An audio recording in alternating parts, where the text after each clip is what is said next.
So in 2006, I was working as a staff engineer for a small engineering company. I couldn't make ends meet. My parents were having to buy Christmas presents for my kids, and we had the lights cut off several times. Mom and Dad couldn't loan me the money, had to give me the money, and I was in a dark spot.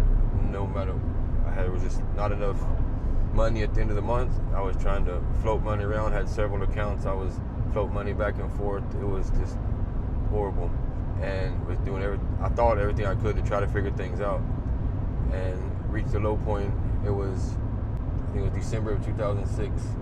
Our house burned, and we had nothing. Everything was in there.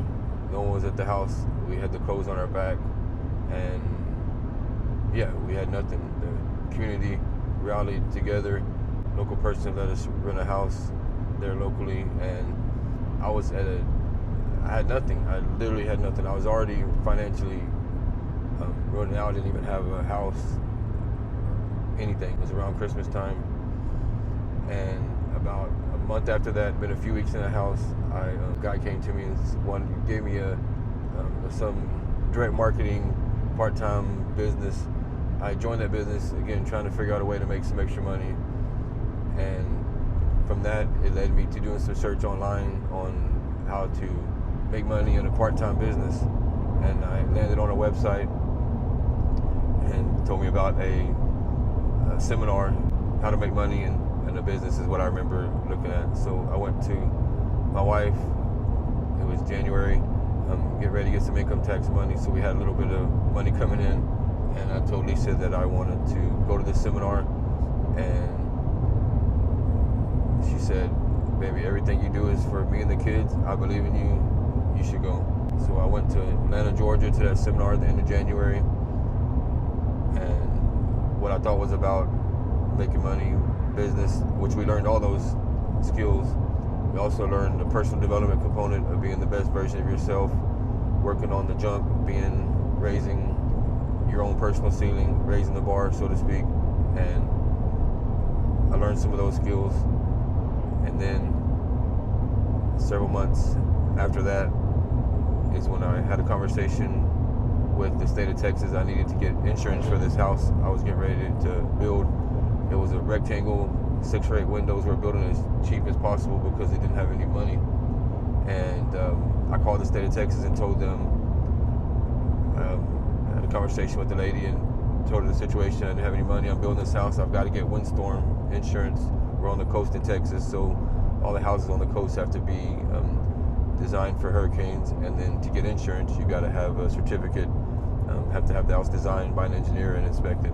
So I'm having this conversation with the state of Texas. I learned some of these skills at a seminar on how to talk to people, how to honor them, how to make them feel special and important, and make it about them and not so much about me. So I'm just asking her, what she enjoys about work, and what she likes most about it, what she likes least about it, all these just questions, what she does for fun when she's not working. And after about a 15-20 minute conversation, she goes, "Sir, I feel like I've known you my entire life. Let me help you a little bit. You said you're an engineer, you've done calculations, structural calculations. Fill out this 8.5 by 11 form, state that, get it notarized, and you can at least do the insurance. You can do the Windstorm inspections and engineering on your house, make sure it's designed according to the code, and then you don't have to pay anybody." So I said, "Great, that's a great idea." So I did that, not realizing that put me on the state of Texas website to do Windstorm engineering. I immediately started getting phone calls for people wanting me to do their engineering. I went to my boss at the time to honor him, getting back to that seminar, that I wouldn't have learned any of these skills if I'd been to that seminar previously. I went to my boss and told Mr. Mercer, I said, "Mr. Mercer, I want to honor you. This is something that I stumbled upon. We can do this as some revenue stream. We can split it, figure out some kind of way. You tell me." And he's like, "Stuart, I'm getting up in the years. I don't want to do anything different. I don't want the risk. Thanks, but no thanks."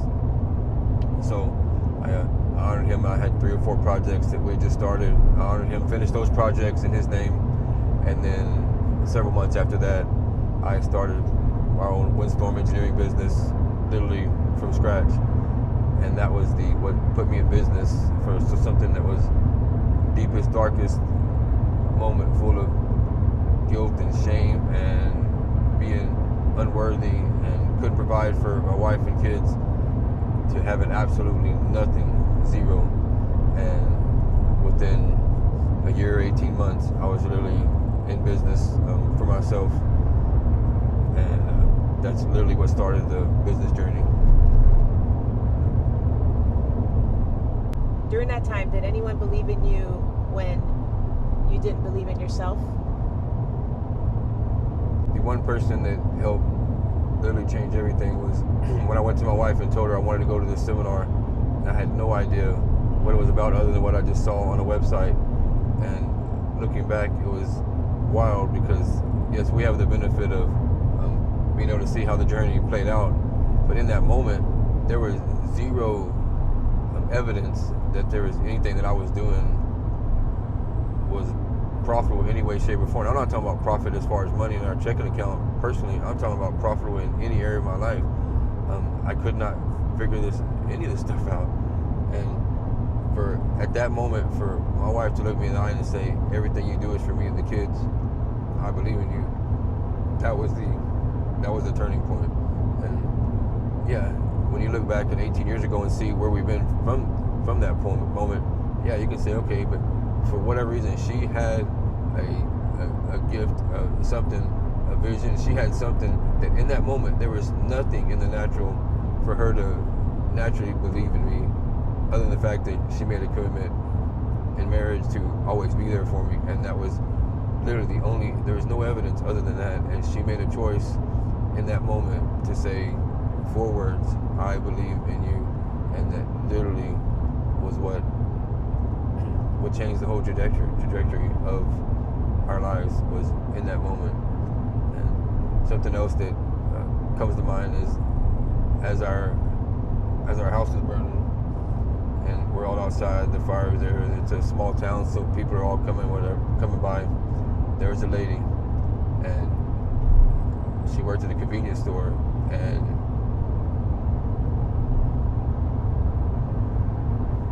she was the first person to give us anything. And she went, and she obviously didn't have much money. She was a single mom, and I don't remember what it was. It was 20 or 30 bucks. I don't know. It was not a lot of money in the natural, but she literally came and gave that to my wife. Had it in a Ziploc bag, and it was probably every dollar she had. And I'll never forget. That was something that was so selfless. Literally, this is a single mom working in a convenience store. I guarantee you she's making minimum wage, and she literally gave most, if not everything she had in her pocket. I'll never forget that. It's one of the things that keeps me humble, and that person gave of everything in that moment. And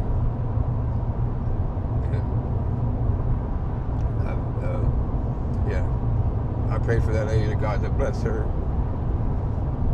hundreds, 1,000 times over because of that. Because she has no idea how she blessed me in that moment. And those are the two stories that come to mind. She had no idea she was believing in me, but she literally took everything she had and gave it unselfishly, and that was it moved me in a powerful way.